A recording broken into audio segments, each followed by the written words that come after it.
નમસ્કાર મિત્રો, આજે આપણે ગુજરાતના પ્રસિદ્ધ મેળા તરણેતર વિશે જાણીશું. આ મેળો ક્યાં ભરાય છે, તેનું ધાર્મિક મહત્ત્વ શું છે અને તેની વિશેષતા શું છે તે આ વિડીયોમાં જાણીશું. પ્રશ્ન છે કે તરણેતરનો મેળો કયા જિલ્લામાં ભરાય છે? જામનગર, સુરેન્દ્રનગર, રાજકોટ કે પછી બોટાદ? આનો સાચો જવાબ સુરેન્દ્રનગર જિલ્લો છે. તરણેતરનો મેળો ગુજરાતનો પ્રખ્યાત મેળો છે. તે સુરેન્દ્રનગર જિલ્લાના થાનગઢ તાલુકાના તરણેતર ગામમાં ભરાય છે.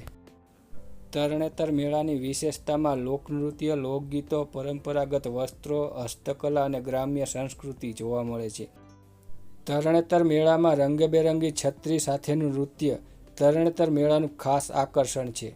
તરણેતરનો મેળો ભાદરવો સુદ ચોથ, પાંચમ અને છઠ સુધી ભરાય છે. તરણેતર મેળાનો ઇતિહાસ અને ધાર્મિક મહત્ત્વની દ્રષ્ટિએ ત્રિનેત્રેશ્વર મહાદેવના મંદિર સાથે આ મેળાનું મહત્ત્વ જોડાયેલું છે.